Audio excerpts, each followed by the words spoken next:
Então vamos lá, vamos dar sequência à nossa aula sobre nomenclatura. Essa aqui vai ser a parte 3 da nossa aula e vai ser a última. E ela vai abordar as regras gerais para a nomenclatura de compostos de cadeia normal. Eu já falei para vocês durante a explicação algumas dessas regras, mas aqui vai ter o resumo de todas elas. Essas imagens estão no livro didático de vocês, ok? Então, a primeira regra é essa aqui, né? Numerar a cadeia carbônica a partir da extremidade mais próxima ao grupo funcional. No caso de um hidrocarboneto, a partir da extremidade mais próxima da insaturação, se houver. É a regra que eu mais citei para vocês nos slides anteriores, né? Aí aqui ele deu 2 exemplos. O primeiro exemplo é o pentanol. E aí, a nossa hidroxila, já que é um álcool, né, está ligada ao carbono de localização 2. Então, como a nossa hidroxila, o nosso grupo funcional, está mais próximo do carbono dessa extremidade aqui, eu vou começar a contar, então, os meus carbonos partindo desse carbono. Então, vai ser 1, 2, 3, 4, 5. 5 carbonos. Penta. Veja que eu só tenho ligações saturadas, ou seja, ligações simples entre carbono e carbono. Então, 2, porque a minha hidroxila, o meu grupo funcional, está no carbono de localização 2. E ou porque eu tenho aqui um álcool. Então, vai ficar 2-pentanol ou pentan-2-ol, ok? Aqui eu tenho abaixo o exemplo do hexeno. Hex está me indicando que eu tenho 6 carbonos e 2, que eu vou ter uma ligação dupla no carbono de localização 2. Ligação dupla porque eu tenho aqui o infixo em. Então, veja que aqui eu tenho um hidrocarboneto. Então, nesse caso, eu vou dar preferência à minha insaturação ficar no carbono de menor localização. Menor número de localização, né? Então, veja, eu tenho 6 carbonos. Então, para a ligação dupla ficar no carbono de menor numeração de localização, eu tenho que começar a contar a minha cadeia carbônica partindo desse carbono aqui, dessa extremidade.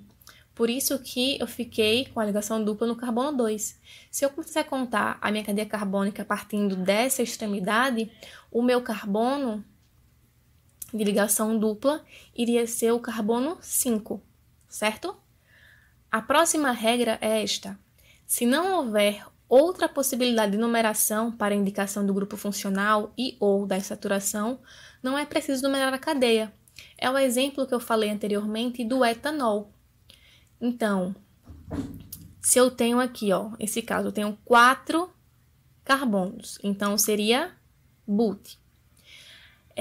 Aqui eu tenho uma cetona, porque eu tenho um grupo carbonila, entre a ligação carbono-carbono. Então, eu tenho uma carbonila entre 2 átomos de carbono. Isso caracteriza uma cetona. Então, veja, não importa onde eu vou colocar o meu grupo carbonila. Se eu colocar o grupo carbonila no carbono 3, por exemplo, aqui, quando eu fosse contar a minha cadeia carbônica, eu iria permanecer com a minha carbonila no carbono 2, porque eu iria começar a contar, então, dessa extremidade aqui. Dessa forma, eu iria ter 1, 2.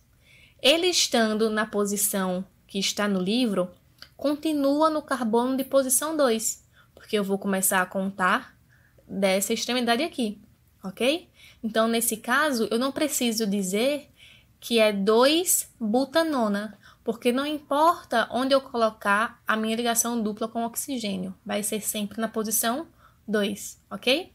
Aqui ele está mostrando o oxigênio no carbono 2, contando dessa extremidade, e aqui colocando oxigênio no carbono seguinte, contando então desse lado da extremidade, desse lado da minha cadeia carbônica, partindo dessa extremidade aqui, certo? Então, vamos para a próxima regra. Se houver mais de uma possibilidade, escolher aquela cuja soma dos números dos carbonos que indicam a localização do grupo funcional e ou das insaturações seja a menor possível. Então, bora entender melhor isso aqui. Eu tenho mais de uma insaturação, não é isso? Nesse primeiro caso, a minha insaturação está no carbono 2, a outra está no carbono 4 e a outra no carbono 6. Quando eu somar a localização do carbono, né, que está a minha saturação, veja que eu vou ter 2 mais 4 mais 5, daria somatória de 11. Se eu começar a contar a minha cadeia carbônica da próxima extremidade, no caso dessa aqui, a minha ligação dupla ficaria no carbono 2, no carbono 3 e no carbono 5. Somando a numeração dos meus carbonos, eu vou ter 10. Então, nesse caso aqui, é a minha contagem da cadeia carbônica correta, ok?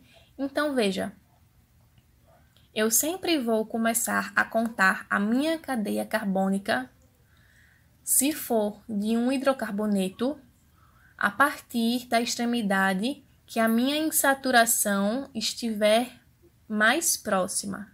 Se for outro grupo funcional, exceto hidrocarboneto, eu vou dar preferência ao meu grupo funcional. Vou começar a contar minha cadeia carbônica a partir da extremidade que esteja mais próxima do meu grupo funcional. Se eu fizer isso, não tem erro, ok? E a próxima regra fala exatamente isso. A minha ordem de importância é sempre grupo funcional, vai ter uma importância maior que a minha saturação. E a minha última regra é que se um hidrocarboneto de cadeia cíclica, ou seja, fechada, tiver uma única insaturação, não precisa numerar a cadeia carbônica, que é o mesmo caso da ideia do meu álcool, ou quando não importar onde o meu grupo funcional estiver, a numeração da localização desse grupo vai ser a mesma. Veja aqui, eu tenho uma cadeia fechada, e aí eu tenho apenas uma insaturação. Se a minha insaturação, nesse primeiro caso, estiver aqui, o meu carbono 1 vai ser esse ou esse, né? Então, 1, 2, 3. A minha ligação dupla está entre o carbono 1 e o carbono 2. Nesse caso aqui, a ligação dupla está aqui. Quando eu for contar a cadeia carbônica, a ligação dupla vai permanecer entre o carbono 1 e o carbono 2, da mesma forma que aqui, porque eu não preciso iniciar a contar a minha cadeia carbônica partindo da extremidade mais próxima da minha saturação. Então, não importa onde a minha saturação esteja em uma cadeia cíclica, no caso, a saturação sempre vai estar entre o carbono 1 e 2, certo?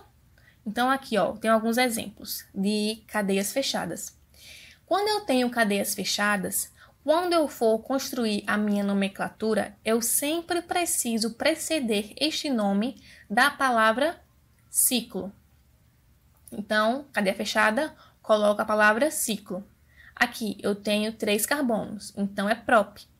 Só tenho ligações simples entre carbono e carbono, então é an. Por eu só ter carbono e hidrogênio, é um hidrocarboneto, então eu vou ter um ciclo propano.